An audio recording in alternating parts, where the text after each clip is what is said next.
మహాగణాధిపతయే నమః. ఓం గురుభ్యో నమః. ఓం శ్రీమాత్రే నమః.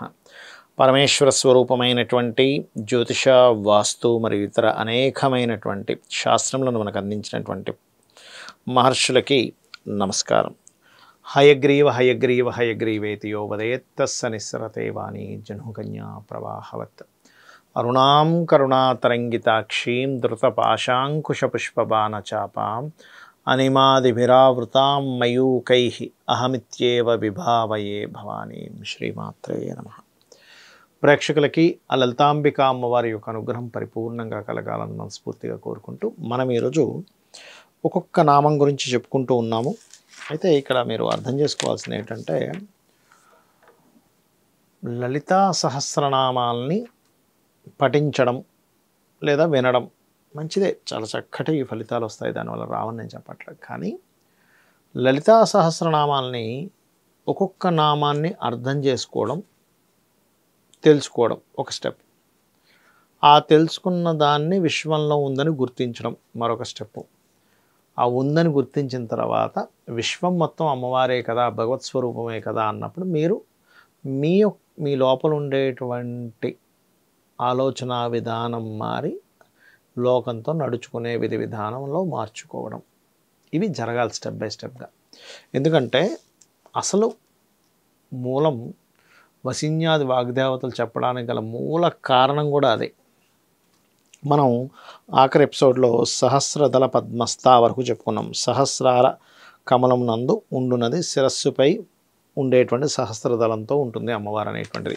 ఇక తర్వాత నామం కనుక తీసుకున్నట్లయితే సర్వవర్ణోపశోభిత అనే నామం ఉంది మనకి, 529వ నామం. అంటే అన్ని రంగులు,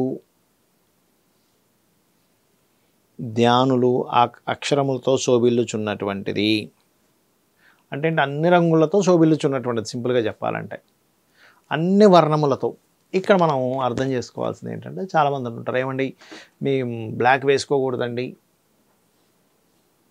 ఇక్కడ ఏంటంటే అన్ని రంగులు మంచిదే, కానీ మీకు ఎక్కడ మనం చూడాలి ఇది అంటే, చిన్న ఎగ్జాంపుల్ చెప్తా చూడండి. ఒకవేళ మీ జన్మజాతకంలో శుక్రుడు బాగా పాడైపోయాడు, నీచ స్థానాల్లోని పాపగ్రహాలతో ఉన్నాడు, ముఖ్యమైన పని మీద వెళ్తున్నారు, అప్పుడు వైట్ కలర్ వాడద్దు.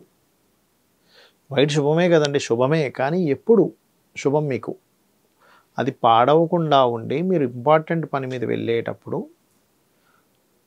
నిత్యము వాడే, ఇప్పుడు రెగ్యులర్గా అన్ని రంగులు వాడతాం, అప్పుడు మీరు తీసుకోకూడదు ఈ కలర్స్ విషయంలో. ఏదైనా గ్రహం బాగా పాడైపోయింది, ఒక ఇంటర్వ్యూకి వెళ్తున్నాం, లేకపోతే ఒక పెళ్ళి మాట్లాడడానికి వెళ్తున్నాం, లేకపోతే ఒక సంధి కుదర్చడానికి వెళ్తున్నాం, అప్పుడు మీకు బాగా పాడైపోయిన గ్రహం యొక్క రంగుని ఆ సమయంలో మాత్రమే ధరించొద్దు. మిగతా సమయాల్లో ధరించవచ్చు, తప్పేం కాదు. అంటే దోషమైనటువంటి దాన్ని, ఇప్పుడు చిన్న ఎగ్జాంపుల్ అండి, అన్ని వర్ణాలు అమ్మవారే అని చెప్పారు కదా, అన్నింట్లో అమ్మవారు ఉంటుందని చెప్పారు కదా. ఇప్పుడు ఒక విగ్రహం ఉంది ఇంట్లో, విగ్రహాన్ని పూజిస్తాం, కానీ విగ్రహం దోషమైతే ఏమంటే, అయ్యో దోషం ఉన్న విగ్రహం ఉండకూడదండి, కొత్త విగ్రహాన్ని తీసుకొచ్చి అక్కడ పెడదాం, ఆ దోషం ఉన్న విగ్రహాన్ని నిమజ్జనం చేసేద్దాం అంటాం. ఎందుకంటాం? మరి భగవంతుడు కదండి, అలా ఎలా నిమజ్జనం చేసేస్తామంటే తీసుకెళ్ళి ఎలా పడేస్తాం మనం అని అనం. ఎందుకు? ఆ దోషం ఏర్పడింది. అలాగే జాతక చక్రంలో మీకు ఏదైనా గ్రహం దోషం ఏర్పడినప్పుడు ఆ రంగును మాత్రం వాడొద్దు. ఇక్కడ మనకి ఈ నామం ద్వారా మనకు అర్థమైన విషయం ఏంటంటే, అన్ని రంగులు అమ్మవారే, అన్ని రంగుల్లో ఉండేటువంటిది అమ్మవారే అని మనం అర్థమయ్యేలా చెప్పడం. అంటే అన్ని రంగులు అంటే ఇక్కడ కేవలం బయట కనబడే రంగులు కాదు, ఇక్కడ మీరు బాగా అర్థం చేసుకోండి. వర్ణములు, రకరకాల వర్ణాలు ఉంటాయి. అంటే అన్ని వర్ణములు అమ్మవారే, అన్నిట్లోనూ అమ్మవారిని చూడు అని చెప్పడం అనమాట. రహస్యనామాలకు ఉన్న గొప్ప విషయం ఏంటంటే, కలర్స్ అనే పాయింట్ ఆఫ్ వ్యూలో కాకుండా తత్వాలనే పాయింట్ ఆఫ్ వ్యూలో, వర్ణాలనే పాయింట్ ఆఫ్ వ్యూలో మీరు చూస్తూ అన్ని వర్ణములు అమ్మవారే అని గుర్తించడం అనమాట. అదేవిధంగా సర్వాయుధధార, సర్వాయుధధర, యాక్చువల్గా దార అని పడింది, సర్వాయుధధర. సర్వాయుధధర అంటే దీని యొక్క అర్థం ఏంటంటే, అన్ని ఆయుధములను ధరించి ఉండున్నది. ఈ యశస్విని సహస్రారంలో కమలాదిష్ట దేవత ఈ అమ్మవారు. అదేవిధంగా అన్ని రకములైన ఆయుధములు 1000 చేతుల యందు ధరించి ఉంటుందట అమ్మవారు. అంటే 1000 చేతులు అండి. మనం ఏమనుకున్నాం, సహస్రారం అంటాం కదా, సహస్రారంలో ఉందండి. సహస్రారాంబుజారూఢ సుధా సారాభివర్షిణి అంటాం. సుధాసారాభివర్షిణి అంటే అమృత వర్షాన్ని కురిపిస్తుంది సహస్రారంలో ఉండి. ఆ 1000 పెటల్స్ ఏమిటి, 1000 చేతులతో ఉందట అమ్మవారు, అన్ని ఆయుధాలు ధరించింది. అందుకే అన్ని ఆలోచనలు, మనకి ఇన్ని ఆలోచనలు ఎలా వస్తున్నాయండి, అమ్మవారు సహస్రారంలో ఉంది కాబట్టి. అదేవిధంగా అయితే ఇక్కడ మీకు ఈ నామం ఎక్కడ పనికొస్తుంది, సర్వయుధధర అనేటువంటి నామం. మీకు మైండ్లో భయం ఏర్పడుతుంది అనుకోండి, అబ్బో నా మైండ్ అంతా అయిపోయి ఆలోచనలో మైండ్ ఇబ్బంది అయిపోతుందండి అన్నప్పుడు ఓం సర్వయుధధరాయై నమః. మీ మైండ్లో ఉండేటువంటి ఆలోచనలన్నింటినీ ఎప్పుడైతే సర్వాయుధంతో ఉన్నటువంటి అమ్మవారిని తలుచుకుంటారో లోపల మొత్తం తీసేస్తుంది, నెగటివ్ని తీసి పడేస్తుంది అమ్మవారు ఆయుధాలతో. అప్పుడేమో అమ్మయ్య నాకు ధైర్యం వచ్చింది. ఎప్పుడైనా భయం ఎందుకు వస్తుంది, ధైర్యం ఎందుకు వస్తుంది అంటే దాని మీద నాలెడ్జ్ లేకపోవడం. ఇక్కడ భయము ధైర్యం అనేవి లేవు, జ్ఞానము అజ్ఞానమే ఉన్నాయి. అజ్ఞానంలో ఉన్నాడు మనిషి భయం వేస్తూ ఉంటుంది, జ్ఞానంలో ఉన్నాడు మనిషి ధైర్యం ఉంటుంది. ఒక పిల్లవాడు స్కూల్లో ఏదో పోయం నేర్చుకొని రమ్మన్నారు టీచర్. ఆడుకున్నాడు శుభ్రంగా, ముందు రోజంతా ఆడుకొని మర్చిపోయాడు పోయం చదువుకోవడం, పొద్దున్నే భయపడుతూ ఉంటాడు.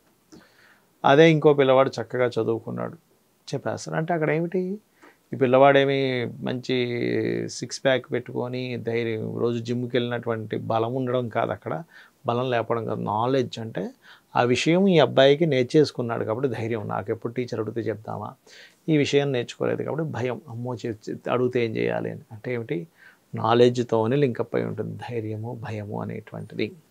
అలాగే శుక్ల సంస్థిత అనేటువంటి నామం ఉంది. శుక్లధాతువును చక్కగా ఆశ్రయించి ఉండున్నటువంటి శుక్లధాతువు అని ఉంటుంది మనలో. ఆ శుక్లధాతువులో ఆశ్రయించి ఉంటుందట అమ్మవారు. చూడండి అసలు ఎలా ఎంత చక్కగా చెప్పారు. అంటే నువ్వు దేన్ని కూడా చులకనగా చూడడానికి వీల్లేదు ఇక్కడ, మీరు బాగా అర్థం చేసుకోండి. దేనైనా చులకనగా చూసావు అంటే ఖచ్చితంగా అమ్మవారిని నువ్వు చులకనగా చూసినట్టే, ఇది మనం అర్థం చేసుకోవాలి. శుక్లధాతువు ఎవరికైనా తక్కువగా ఉంటే కూడా ఈ మంత్రం చేసుకోవచ్చు, ఓం శుక్ల సంస్థితాయై నమః అని. అదేవిధంగా సర్వతోముఖి అనే నామం 532 నామం. అంటే అన్ని దిక్కుల సర్వము, సర్వతోముఖి అంటే ముఖము, అన్ని దిక్కుల ముఖం ఉన్నటువంటిది. అంటే దీనివల్ల మనం ఏం తెలుసుకోవాలంటే అన్ని దిక్కుల ముఖం ఉంది అని చదివేసుకున్నాం లలిత సహస్రనామాల్లో. అంటే నువ్వే అధర్మమైనటువంటి పని చేయకు, అంతటా నిన్ను అమ్మవారు చూస్తుంది. ఒకడి మీద గాసిప్స్ చెప్పుకోవడం, వాడు అలాగంట వీడిలాగంట అని అనుకోవడం, సత్యం చెప్పుకోండి తప్పేం కాదేమండి. అబ్బాయి పాపం చక్కగా అన్నదానం చేస్తారంట, ఈయన రోజు చక్కగా త్రికాల సంధ్యావందనం చేస్తారంట, ఏమంటే ఆ వ్యక్తి చాలా బాగా ప్రతి వ్యక్తిని బాగా రిసీవ్ చేసుకుంటాడు, ఇంటికి వెళ్తే ఆతిథ్యం బాగా ఇస్తాడంట ఆ వ్యక్తి. పాపం ఇబ్బందులో ఉన్నాడంటే ఇబ్బందులో ఉన్నాడని చెప్పుకోండి, అయ్యో పాపం ఆయనకి ఏదైనా సహాయం దొరికితే బాగుండు, ఇలాంటి మంచి మాటలు చెప్పుకోవచ్చు, తప్పేం కాదు. ఆ అబ్బాయి చాలా చక్కగా రోజు గుడికి వెళ్తాడండి, ఎంత మంచివాడు, మంచి చెప్పుకోవాలి. అంతేగాని ఏమంటే మీకు తెలుసా అబ్బాయి సిగరెట్ తాగుతాడంట, అబ్బాయి తెలియకుండా ఎన్నెన్నో రాజకార్యాలు, అది నిజమో అబద్ధమో మనకు తెలియదు. అది ఎంత నిజం ఉంది అందులో, ఎంత అబద్ధం ఉంది, వాడు కెట్టనవాడు ఎవడైనా చెప్పాడా, ఇవి ఏమీ మనకు తెలియకుండా గాసిప్స్ ఏమని మీకు తెలుసా అని ఓ కళ్ళు నింపేసుకుంటారు. అన్నిటికంటే దారిద్రం ఏంటంటే శాస్త్రంలో చెప్పినటువంటిది గాసిప్ను స్ప్రెడ్ చేయడం, అంత దారిద్రం మనకొకటి లేదని చెప్పింది శాస్త్రం. చెడు గాసిప్ ఇక్కడ నేను అనేది మంచిది కాదు, మంచిది మీరు చేయొచ్చు, చక్కగా చేసుకోవచ్చు. ఏమండి అక్కడ పలానా దగ్గర మీరు మంచి ఇది ఏర్పాటు చేశారు, ఆ పలానా పీఠం వారు మంచి ఇది విందుని ఏర్పాటు చేశారు, అందరికీ భోజనాలు పెడుతున్నారు, లేదా ఫ్రీగా విద్య నేర్పిస్తున్నారు, అలాంటిది మంచి చెప్పుకోండి.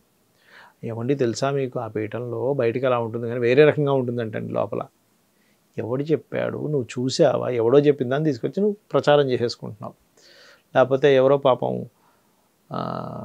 ఏదైనా ఒక మంచి కార్యం చేస్తుంటే వీళ్ళేదో ఇంకోటేదో బుద్ధితో చేస్తున్నారేమోనండి మనకు అర్థం కావట్లేదు అని అనుకొని ఇంకో దానికి ఆపాదించడం, ఇట్లాంటివి చేయకూడదు. ఎందుకు, సర్వతోముఖి, సర్వము ఆవిడ చూస్తూ ఉంది. నువ్వు పిచ్చి పనులు చేస్తావు, ఆవిడికి తెలియదు అనుకుంటే నువ్వు అమాయకుడివి. ఫస్ట్ అంతటా చూస్తూ మనకు లెక్కలు వేసుకుంటూ ఉంటుంది, వీడికి ఈ జన్మ నుంచి నెక్స్ట్ జన్మలో ఎక్కడ పెట్టాలి తీసుకెళ్ళి. కాబట్టి ఈ విషయాల్లో చాలా జాగ్రత్తగా ఉండాలి. Gossip spreading, bad gossip spreading is దరిద్ర, ఇది గుర్తుపెట్టుకోండి. శ్రీమాత్రే నమః.